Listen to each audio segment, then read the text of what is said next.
Boa noite, boa noite. Eu espero que vocês estejam me ouvindo bem. Por enquanto, por aqui, as organizações técnicas foram as mesmas, microfones conectados, nosso fundo musical aqui acompanhando um pouco para relaxar, né? Fazer com que o nosso encontro seja um pouco mais relaxado. Boa noite, Deise. Seja bem-vinda, querida. Muito obrigado por voltar. Muito obrigado por permanecer. E, como sempre, eu vou pedir para você me ajudar, Deise, já que você foi a primeira a chegar. Se você pode me ajudar com as informações técnicas. Está me ouvindo bem? O fundo musical está me ouvindo bem? Eu espero que vocês possam.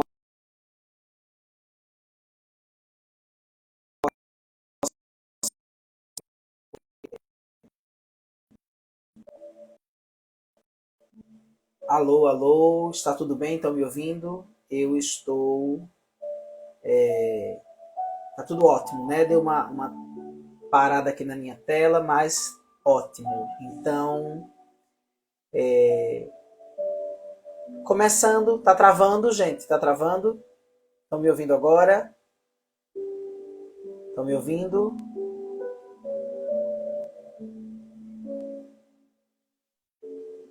Deu uma travada. Deixa eu olhar aqui. E agora?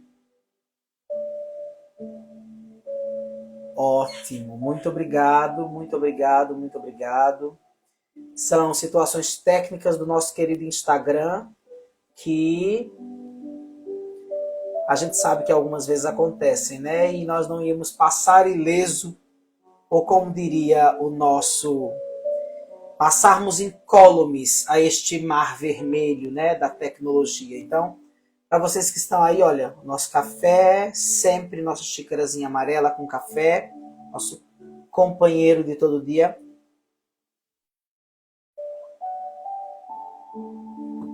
Eu estava aqui olhando de novo para essa frase que foi o início do nossa conversa uns dias atrás, que uma parteira, por mais experiente que seja, não seria capaz de fazer dar à luz uma mulher que não esteja grávida. Então, gente, esses dias que nós estamos meditando, refletindo sobre a cabana, eu acho que a perspectiva maior que a gente pode fazer e que a gente pode criar, construir ao redor dessa leitura é essa. Nós não podemos fazer vir à luz nenhuma cura se nós não reconhecermos as nossas dores. Nós não temos como curar uma doença que nós não aceitamos que temos. Porque, pense bem, adianta oferecer remédio? Boa noite, Fabrícia. Adianta você oferecer remédio para uma pessoa que não aceita que está doente, ela não vai tomar o remédio. Então, o processo de cura das nossas dores também começa no processo de aceitar que eu preciso daquela cura, que eu estou doente, que eu preciso de ajuda. E muitas vezes a gente não faz isso. Muitas vezes essa síndrome de super-homem, essa síndrome de Mulher Maravilha, essa síndrome de pessoa que dá conta de tudo o tempo inteiro, acaba nos tirando a possibilidade de se curar. Eu não posso dar água a quem não tem sede. Eu não posso dar comida a quem não tem fome. Eu não posso curar quem me diz que não está doente. E na maioria das vezes, principalmente nesse mundo maluco que nós estamos vivendo hoje em dia, quase todos nós estamos doentes e não reconhecemos. Nós estamos passando por essa história da vida do Mac, esse pedaço da história, né? Porque quando a gente lê um romance, gente, se você parar para pensar, a gente lê um pedaço da história daquele personagem. Aquele personagem tem uma vida que antecede a história que a gente está lendo e possivelmente terá, numa questão fictícia, é verdade? Como todos nós temos uma história que antecede a tristeza que nós podemos estar vivendo, como temos também um futuro a ser construído, apesar da grande tristeza que cada um possa estar vivendo na sua vida. Só que quando nós estamos mergulhados na nossa tristeza, nós não conseguimos imaginar, vislumbrar que possa acontecer um futuro. E isso também é natural, é necessário um tanto de empatia, de compaixão conosco e com o outro, para que a gente possa, de uma maneira madura, de uma maneira adulta, enfrentar e ter compaixão. Enfrentar a dor, se somos nós que estamos vivendo ela, e ter compaixão se é o outro que está vivendo. Compreende o que eu estou querendo dizer? Então, passar por essa história do Mac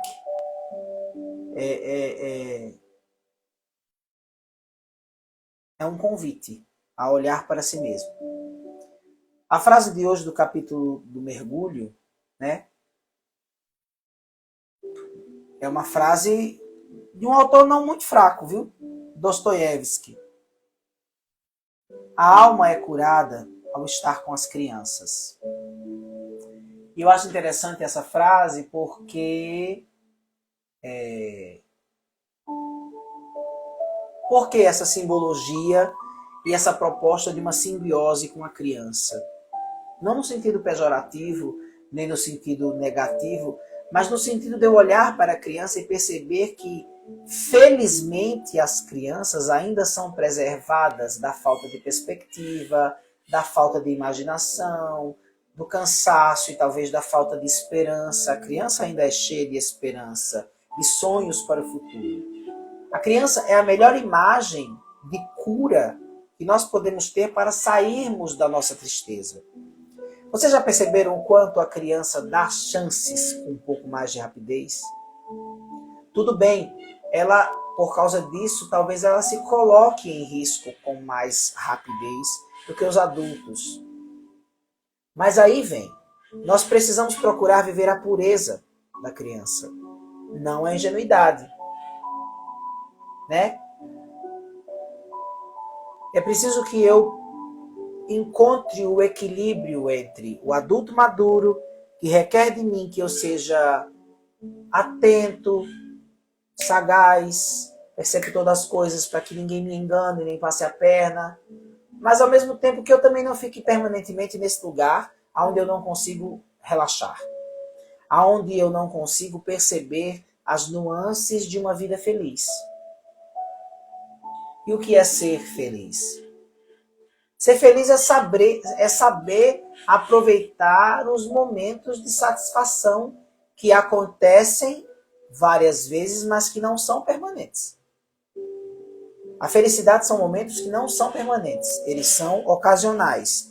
Há que se mesclar entre momentos de desafio, momentos de tranquilidade, momentos de felicidade e às vezes momentos de tristeza. Há texto bíblico que fale disso. Há um momento para cada coisa debaixo do sol. E muitas vezes, e principalmente nesses últimos tempos hedonistas, né, interesseiros, orgulhosos, a gente tem encontrado com pessoas e tem convivido numa sociedade em que as pessoas querem apenas um momento da felicidade por todos os lados, a qualquer custo. Apesar de qualquer coisa, eu tenho que ser feliz, porque senão eu não vou ter likes. E isso não vale a pena. Num determinado momento vai ser uma queda grande de decepção. Se colocar para ler a cabana é uma forma de eu dizer, olha, eu estou realmente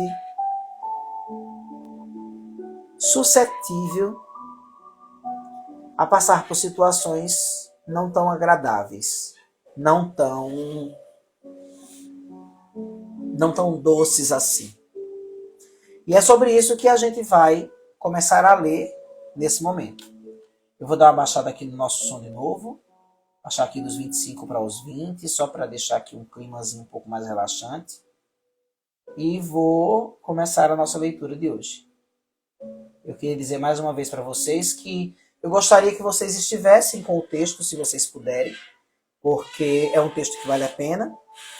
E ele com certeza está acessível aí na Amazon, ele tá disponível também na internet, quem quiser para ler online. Né? Por uma questão de direitos autorais, eu não disponibilizei nenhuma forma de você adquirir o livro por aqui, porque eu não tenho autorização para fazer isso. Então eu estou lendo com a minha edição aqui, de 2008.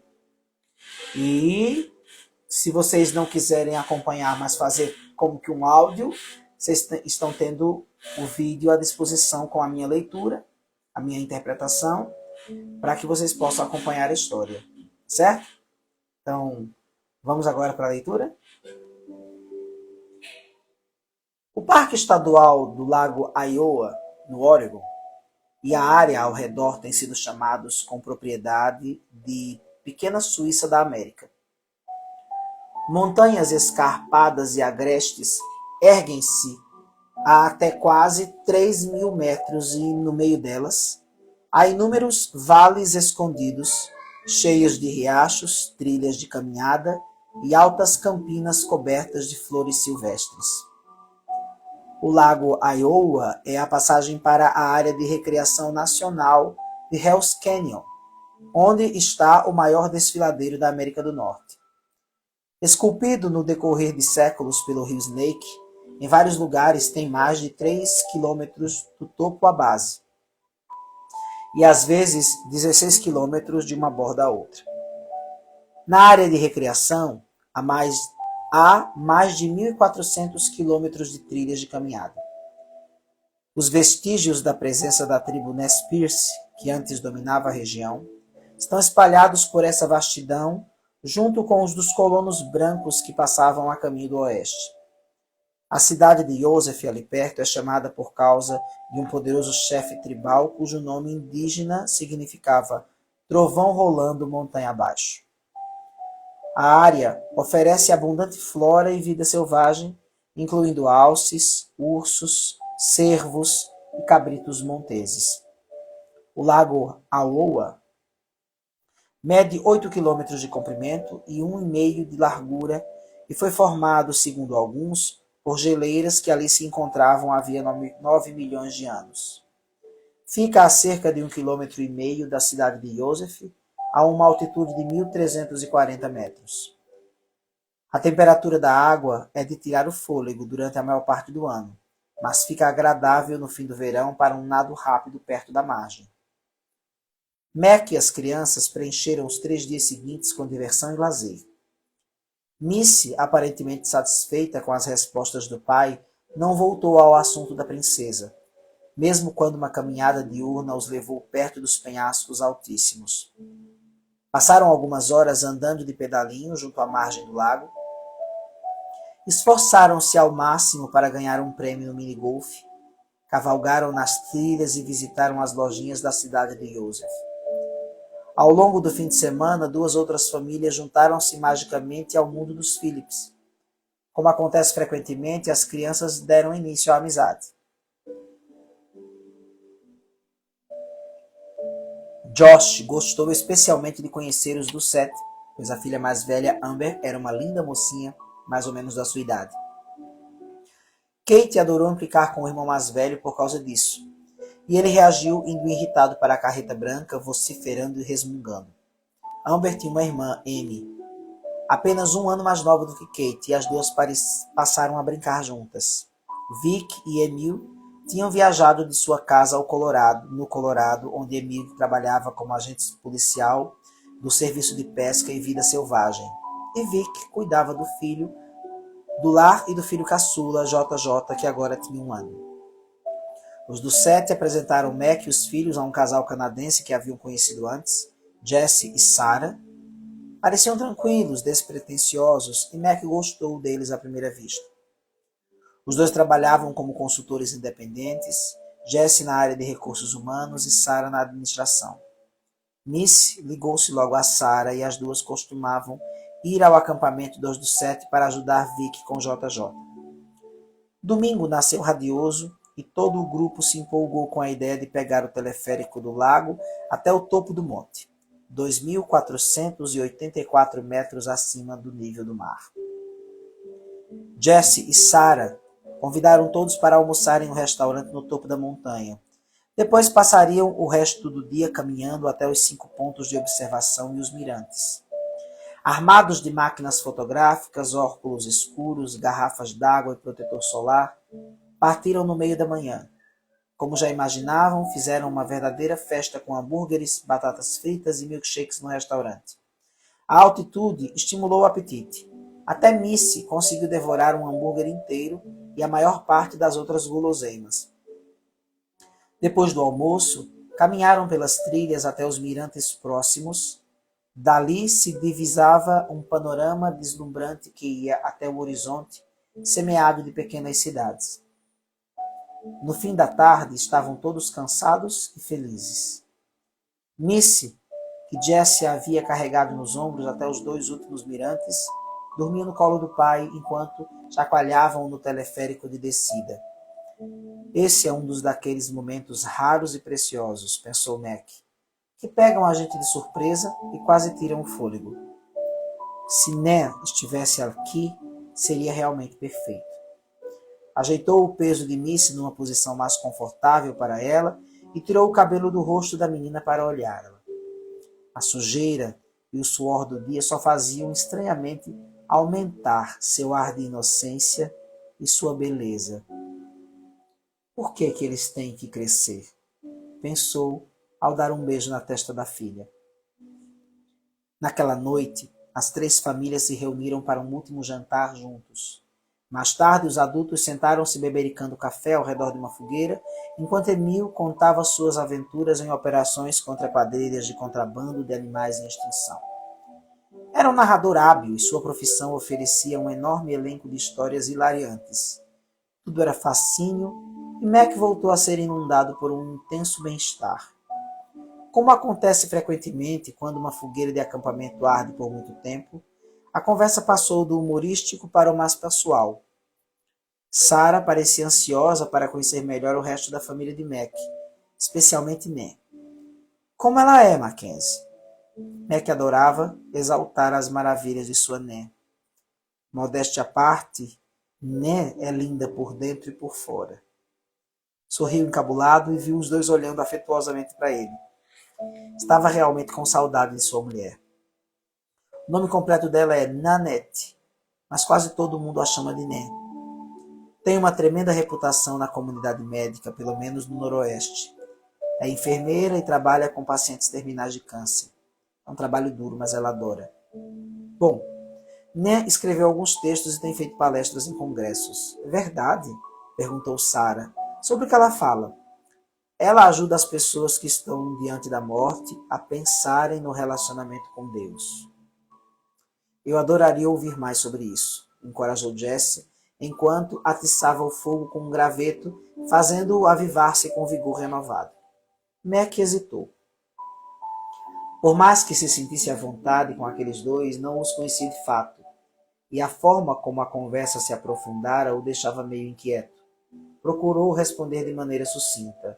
Nan é muito melhor nisso do que eu. Acho que ela pensa em Deus de modo diferente da maioria das pessoas. Ela até o chama de papai, porque se sente muito íntima dele. Se é que isso faz sentido para vocês. Claro que faz, exclamou Sarah, enquanto Jesse confirmava com a cabeça. Toda a sua família chama Deus de papai? Não, respondeu Mac rindo. As crianças às vezes chamam, mas eu não me sinto confortável com isso. Parece um pouco familiar demais para mim. De qualquer modo, Nan tem um pai maravilhoso e por isso acho que é mais fácil para ela. A coisa havia escapado e Mac estremeceu por dentro esperando que ninguém tivesse percebido. Mas Jesse o olhava com interesse. Seu pai não era maravilhoso? Perguntou com gentileza. É, Mac fez uma pausa. Acho que se pode dizer que ele não era maravilhoso. Morreu quando eu era criança de causas naturais. Riu, mas o som foi oco. Olhou para os 2. Bebeu até morrer. Lamentamos muito, disse Sarah afetuosamente. Bom, ele observou, forçando outro riso. Às vezes a vida é dura, mas eu tenho muita coisa para agradecer. Seguiu-se um silêncio incômodo e Mac se perguntou por que estava falando sobre essas coisas com aqueles dois. Segundos depois foi resgatado por um jorro de crianças que se derramaram do trailer para o meio deles. Para a alegria de Kate, ela e Amy haviam surpreendido Josh e Amber de mãos dadas no escuro. Queriam que todos soubessem. Josh estava tão fascinado que nem chegou a protestar. Quando os Madison se despediram de Mac e de seus filhos, Sarah bateu carinhosamente no ombro do novo amigo. Depois foram andando pela escuridão até o acampamento dos Sete. Mac ficou olhando-os até não conseguir mais escutar seus sussurros e a luz oscilante da lanterna deles desaparecer. Sorriu e virou-se para arrebanhar sua turma na direção dos sacos de dormir.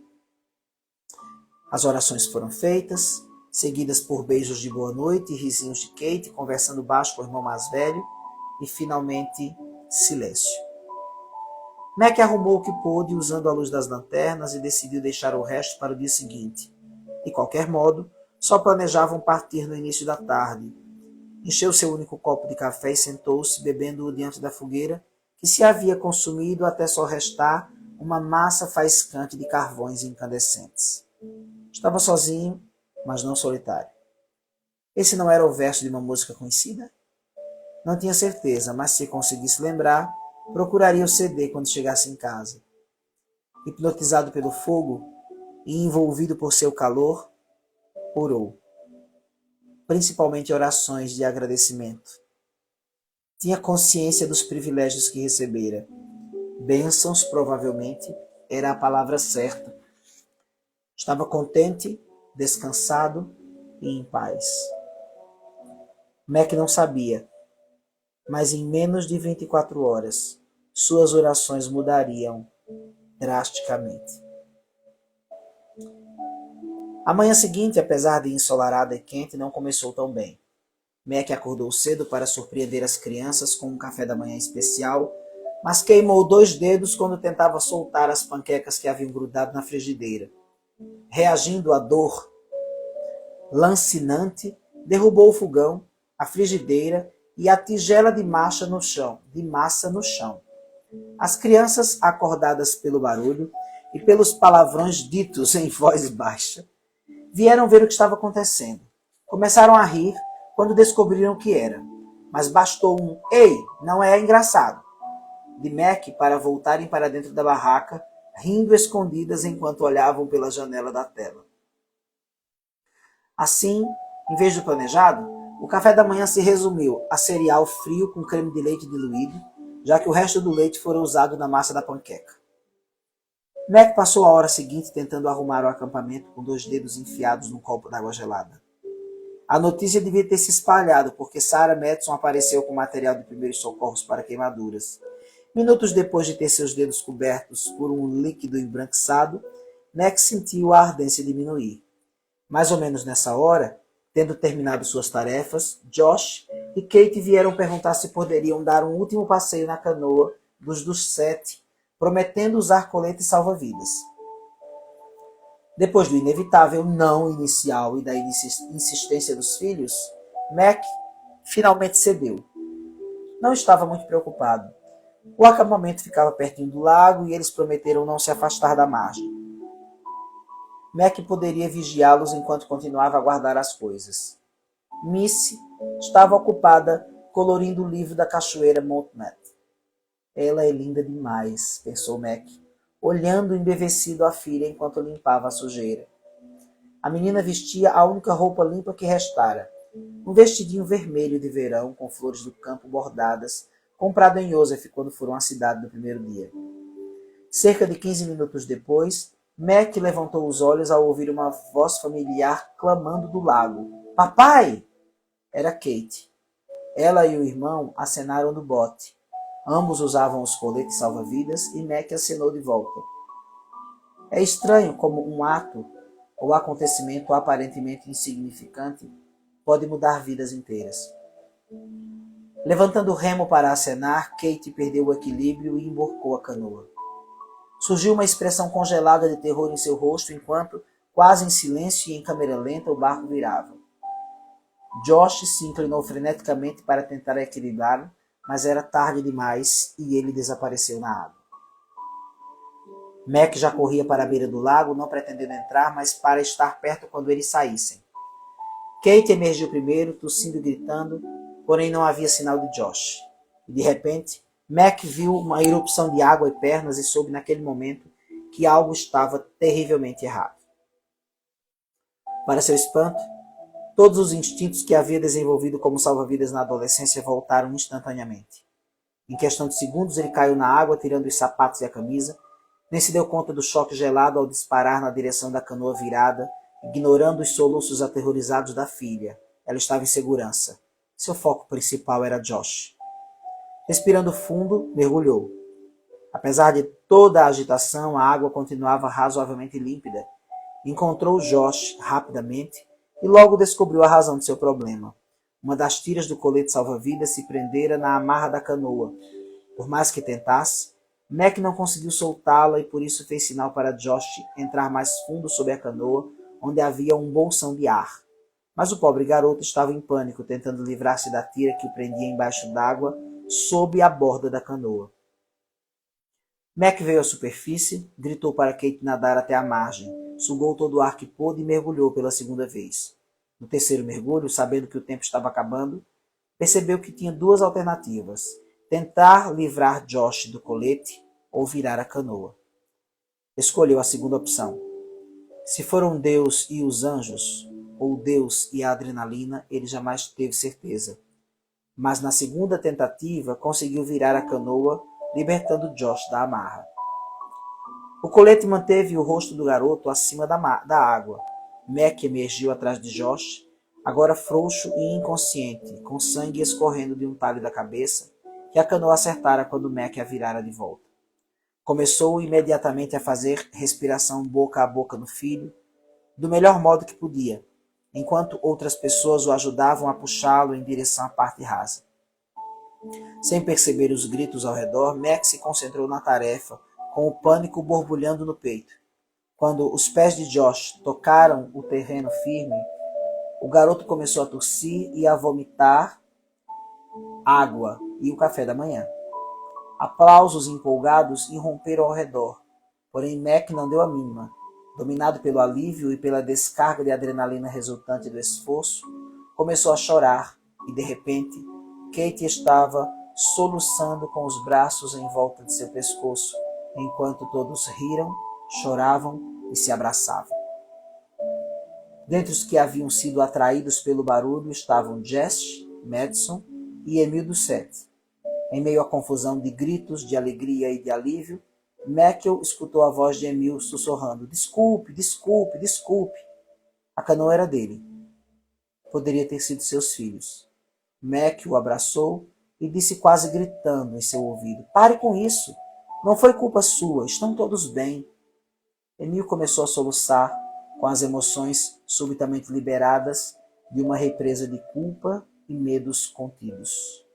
Uma tragédia fora evitada. Pelo menos era o que Mac pensava.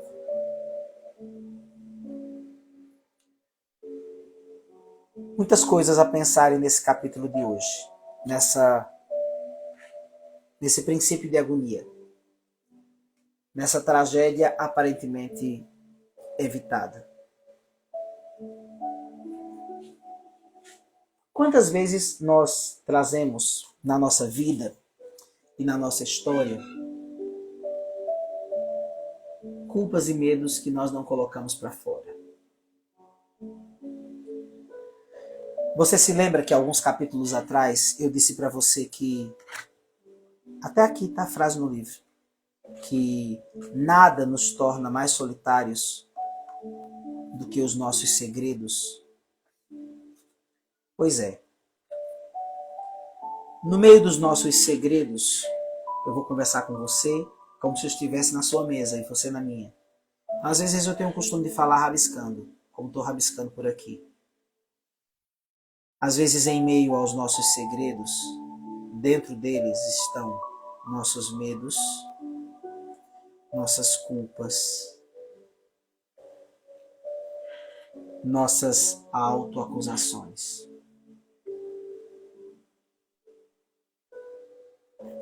Autoacusação não tem nada a ver com responsabilidade.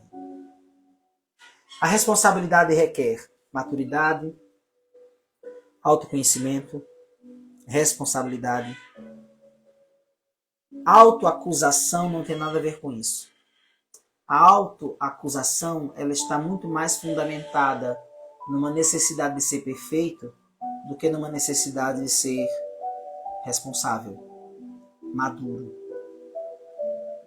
Ser maduro não é ser perfeito. Ser maduro é ser consciente. Ser maduro é ser consciente. Ser maduro é ter consciência da minha responsabilidade e assumi-la frente a todas as situações que eu viver ou acontecer sobre mim. Só que na maioria das vezes, infelizmente, nós não conseguimos nos tornar essa pessoa totalmente responsável porque somos crianças órfãs emocionalmente. Não é nenhuma novidade para nós que nós somos uma sociedade órfã de pai. Não é novidade para nós que a maioria dos homens, e aqui eu tenho alguns que estão me vendo, não decidem ser pais. E às vezes, quando o são rígidos demais, porque não sabem o que é amor. E têm medo de perder as rédeas das coisas. E acabam trocando o amor pela regra, pela lei, pelo autoritarismo. Vocês viram? Mac não consegue chamar Deus de papai. A Né, esposa dele, consegue. E o Mac diz que seu sogro é um pai maravilhoso. Ou seja, nós temos a necessidade de curar a imagem de pai que nós temos dentro de nós.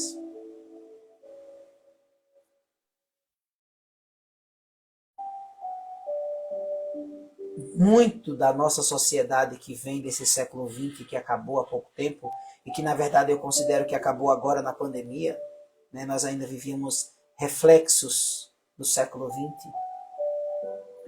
Nós tivemos um século aterrorizado por duas grandes guerras.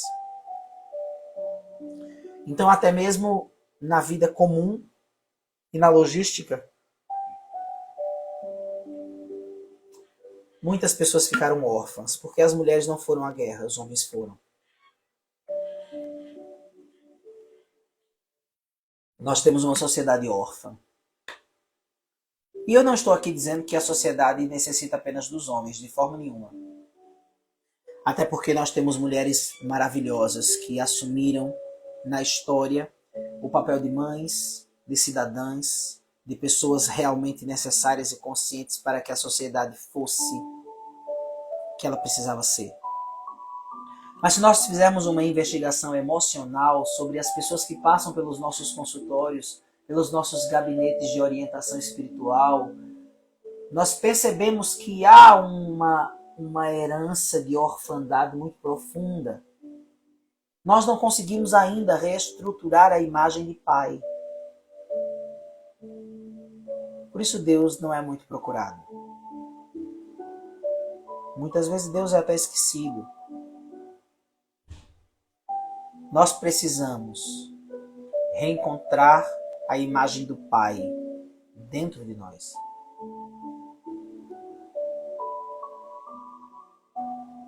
Até uma frase engraçada que ontem, quando eu encerrei o vídeo anterior, estava lá fazendo aqui os meus afazeres, eu lembrei de uma frase da música Pai, do Fábio Júnior, que diz assim, né? Pai, pode ser que daqui a algum tempo haja tempo para a gente ser mais, muito mais que dois grandes amigos, pai e filho, talvez.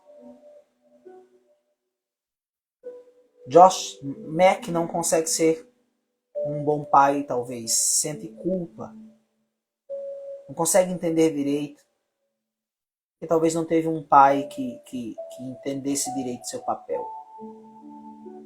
Por isso ele também não se relaciona com Deus. Mas também nós temos uma outra pessoa, que termina o capítulo, né? Liberando uma represa de culpa e medo.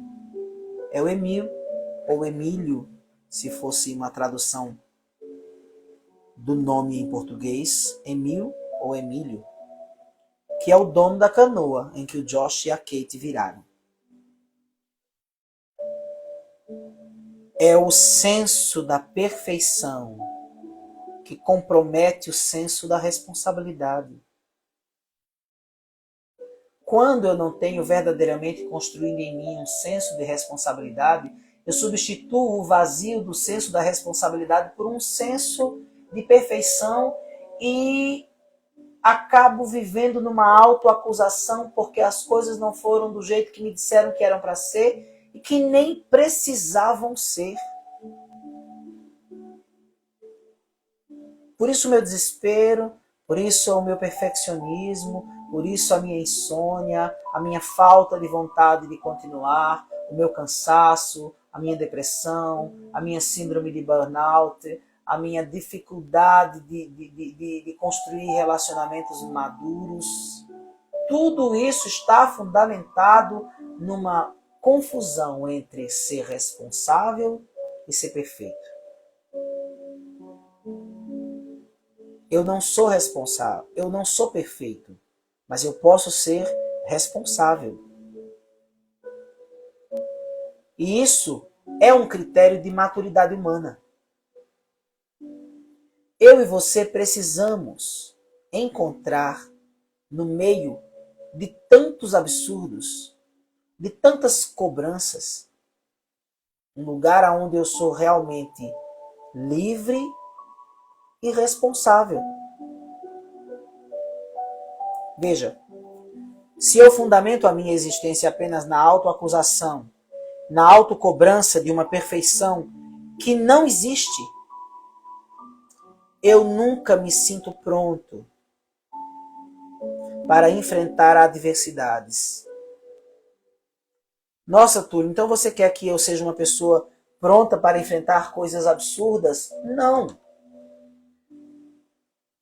Mas existe a necessidade dentro do ser humano de se preservar um senso de coragem, de disponibilidade para enfrentar situações, mesmo quando elas sejam situações adversas, situações desafiadoras, constrangedoras.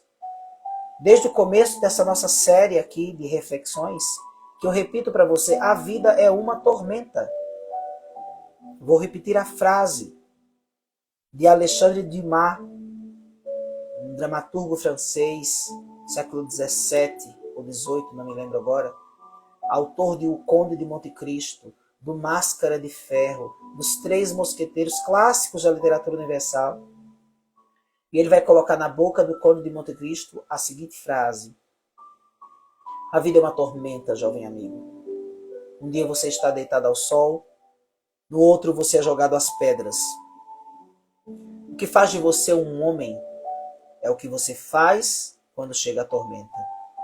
E agora, tomando a licença poética de adaptação da frase, porque no século XVII e XVIII ser homem correspondia a ser uma pessoa madura, e que nunca foi. Isso é um grande equívoco. Não é somente ser homem ou somente ser mulher. É uma questão de decisão. Eu, enquanto pessoa humana, preciso querer ser maduro.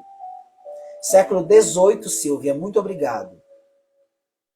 Eu troco. O que faz de você uma pessoa madura é o que você faz quando chega a tormenta. Mas por incrível que pareça, a minha reflexão de hoje quer ajudar você a se tornar uma pessoa mais madura, libertando você da necessidade de ser uma pessoa perfeita, porque não existe perfeição. O único modelo de perfeição que nós poderíamos tomar como referência e que é um equívoco esperar que nós sejamos iguais é a pessoa de Deus Pai. Ele é perfeito, eu sou imagem e semelhança da sua capacidade de ser livre e de ser responsável. Deus é uma pessoa livre, Deus é uma pessoa responsável. E não importa se eu estou falando para pessoas que creem que ele é uma pessoa ou para pessoas que creem que Deus é só uma ideia, mas é uma ideia bem construída. Essa perfeição é uma referência, mas eu não tenho condições de me tornar aquilo. Não porque eu seja covarde, incapacitado, não é essa a dimensão. É a dimensão da minha própria natureza humana. Eu não preciso ser perfeito, mas posso ser livre e responsável. Essa confusão dessa canoa que vira nesse terceiro capítulo demonstra, claro, ninguém precisa estar em ordem de batalha o tempo inteiro esperando meus filhos vão andar numa canoa e eu vou ficar aqui parado, paralisado, me preparando para você virar, se virar eu tô... Não. É diferente. Uma autocobrança de perfeição é que vai me congelar, me petrificar. O meu senso de responsabilidade é que pode fazer com que eu continue o meu caminho, arrumando as minhas malas no acampamento e eles estão ali. Se surgir algo, o meu senso de responsabilidade, o meu senso de liberdade, o meu senso de capacidade enquanto pessoa humana vai me fazer conseguir discernir. Você já prestou atenção o quanto as pessoas atualmente têm uma dificuldade grande de discernir entre uma coisa e outra? Como é difícil decidir. Túlio, o que é que tem dificultado, né? O que é que tem impedido, me impedido de decidir? A tua cobrança de perfeição. Foi a tua cobrança de perfeição que prejudicou. Está tudo muito confuso, Deise, isso. Estamos no meio de um turbilhão de tanta coisa que nós não sabemos o que fazer. A coisa mais corriqueira do dia. Eu vou inventar um outro pedacinho de história para vocês entenderem. Eu quero sair com uma moça, uma mulher, ela é bonita, eu estou atraído por ela, mas se eu não me ligar na responsabilidade de proporcionar a ela uma noite agradável e eu ficar apenas no restaurante perfeito, talvez eu perca a noite inteira procurando o restaurante e não encontre. Deu para entender? É necessário que eu seja uma pessoa responsável. Mas eu não preciso ser perfeito. Eu gostaria de partilhar aqui uma narração que é pública, está na internet, que eu posso usar, numa entrevista daquela jornalista Marília Gabriela, que eu particularmente gosto muito dela. Ela vivia viajando, ela conta um enxerto da vida dela, uma época em que ela vivia viajando, toda semana ou de 4 em 4 dias ela estava num país diferente, fazendo viagens, reportagens, documentários, a vida normal de jornalista correspondente como nós conhecemos. E ela disse que uma vez ela chegou diante do analista e disse: minha vida é um tédio. E ela disse que o psicanalista realmente arregalou os olhos e perguntou: você está ouvindo o que você está dizendo? Você muda de país de 4 em 4 dias ou no máximo de semana em semana. Sua vida está com tédio. Qual é o nível do teu satisfeito? Como está o nível da tua satisfação para que você não se entedie?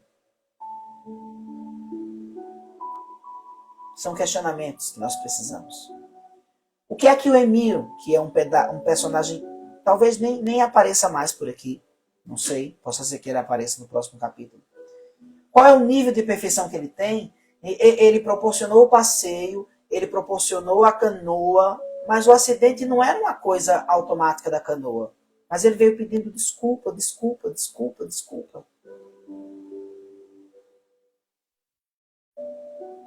Pelo que você tem pedido desculpa, mesmo não sendo sua culpa?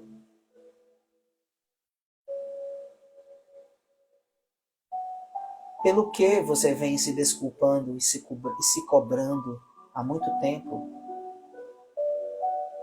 quando na verdade, se você parar para pensar, para racionalizar, você não tem responsabilidade pelo que aconteceu.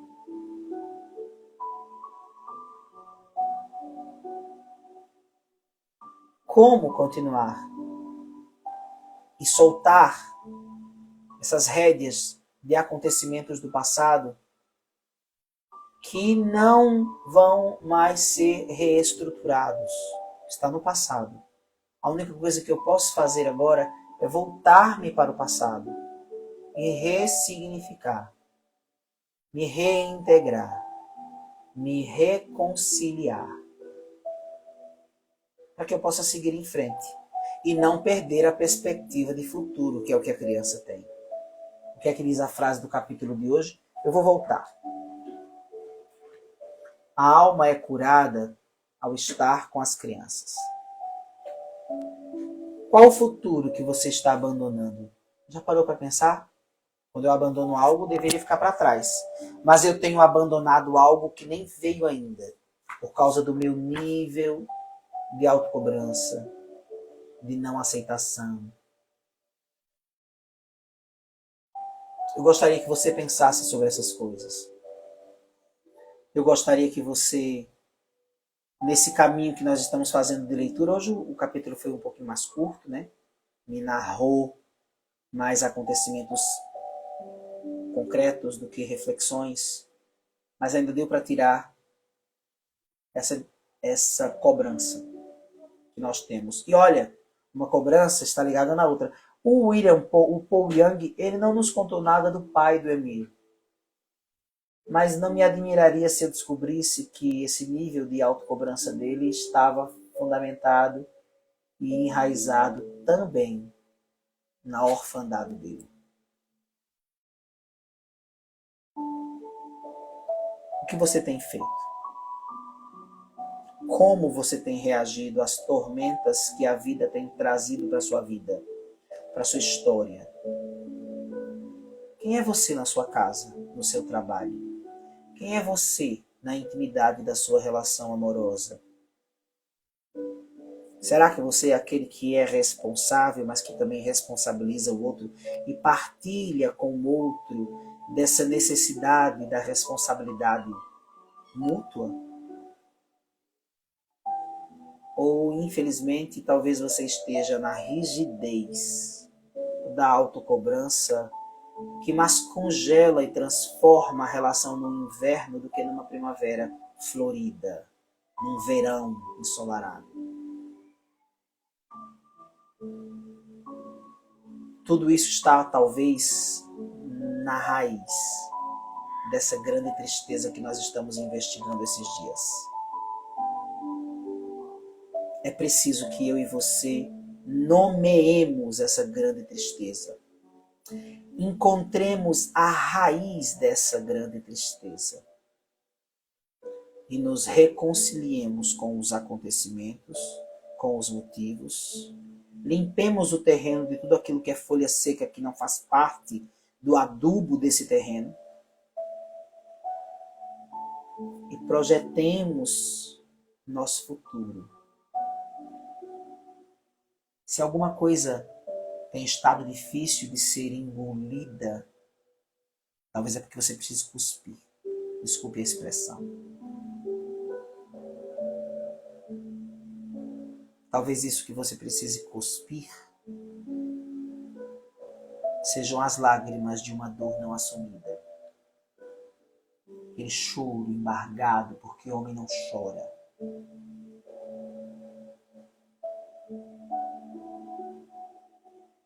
Dor embargada. Porque minha mãe me ensinou que eu tinha que aguentar. Quando na verdade não é assim. O mergulho de hoje é um mergulho, infelizmente ou felizmente, eu preciso dizer isso para você, um mergulho nos acontecimentos dolorosos para entender o que tem que ser entendido. Lembra que eu falei que tem uma lição?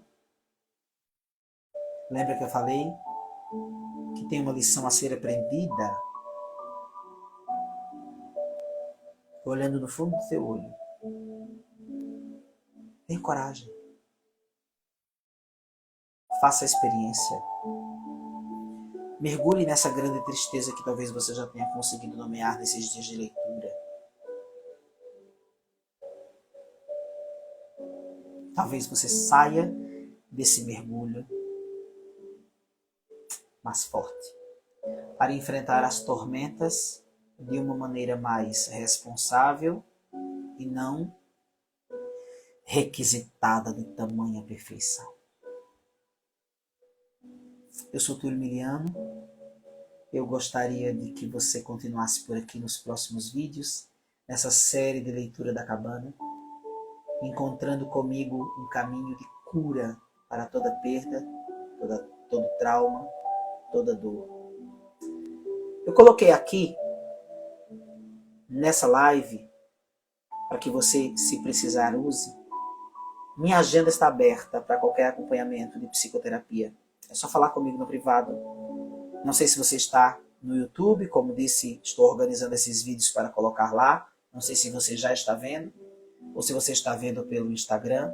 É só procurar pelo Instagram, @TúlioMiliano, e talvez você, se precisar, consiga falar comigo.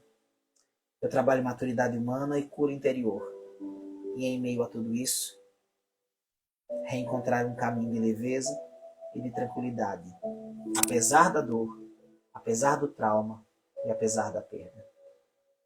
Quero agradecer a todos que estão por aqui, agradecer a todos os colegas e amigos que estão voltando por aqui, me dando um feedback maravilhoso desse trabalho.